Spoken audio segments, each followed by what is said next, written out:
नमस्कार। मैं अंजलि खेर भोपाल से। वैसे तो मैं सरकारी सेवा में काम करती हूँ, पर साहित्य में रुचि के चलते पिछले 12 सालों से लेखन कार्य से जुड़ी हुई हूँ। और इस कड़ी में मैं इस कलम का बहुत बहुत धन्यवाद देना चाहती हूँ जिसने मिशन पंख से जुड़ने के रास्ते मुझे दिए, अख्तियार किए। और मैंने 5 बरस पहले जीने की आज़ादी करके एक कहानी लिखी थी, जो कि इत्तफाकन तोतों को पिंजरे से छुड़ाने के विषय वस्तु पर ही आधारित थी। और इस कहानी के सोशल मीडिया में प्रसारित होते ही संस्थापक जो थे मिशन पंख के, धर्मेंद्र भाई, उन्होंने आनन फानन मुझसे संपर्क किया। और ये हमारी पहली मीटिंग थी जिसमें हमने मिशन पंख के बारे में खुलकर बात की, उसकी विषय वस्तु को जाना समझा।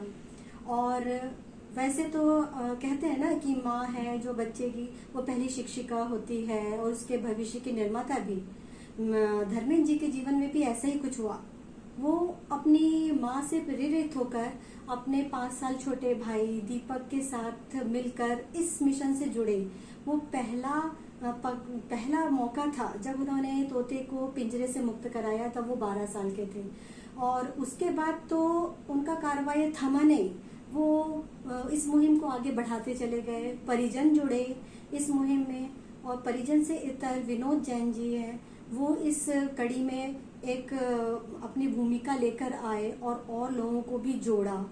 और बहुत खुशनसीबी की बात है कि धर्मेंद्र जी की पत्नी जयश्री भाभी जो हैं, उन्होंने भी अपने पति के इस मुहिम में कदम से कदम मिलाकर गति प्रदान की, लोगों को जोड़ा। और अब तो ये स्थिति है कि जहाँ ये इस मिशन के लोग पंछियों को आज़ाद कराने के लिए गए, उनसे बात की, वो लोग भी इस मिशन का महत्वपूर्ण हिस्सा बन गए हैं। और तकरीबन भोपाल के 4000 से ज़्यादा से लोग इस मुहिम में जुड़ गए हैं। और उन्होंने सबने मिलकर 20,000 से भी ज़्यादा पंछियों को पिंजरे से मुक्त कराया है।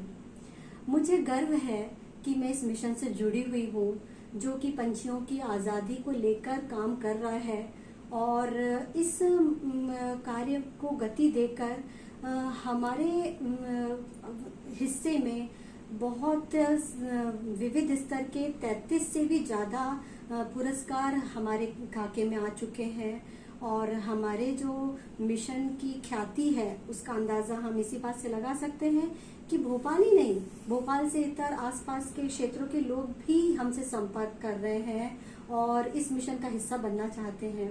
और साजन जी हैदराबाद से हैं, उन्होंने हाल ही में धर्मेंद्र जी से संपर्क किया और इस मिशन से जुड़कर हैदराबाद को भी भोपाल की तरह पिंजरा मुक्त बनाने का वादा भी किया।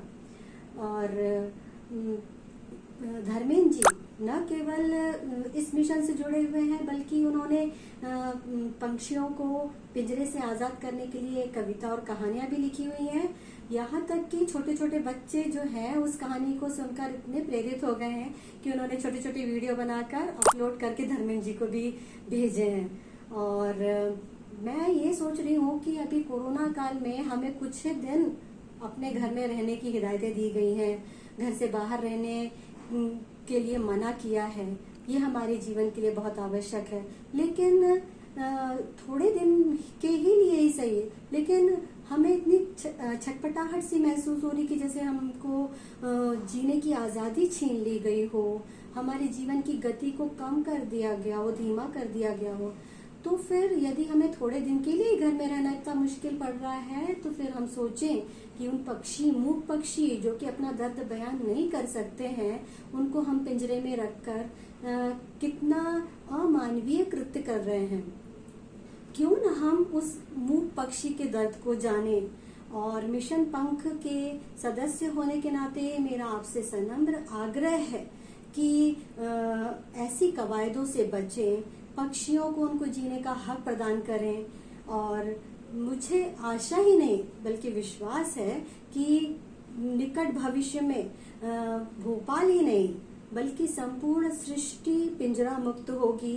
हर पंछी नीले गगन में कलरव करते हुए वातावरण को मुग्ध मोहित कर देगा। यही मेरा आपसे आग्रह है, पक्षियों को जीने दें, पिंजरे में ना रखें। बहुत बहुत आभार आपका।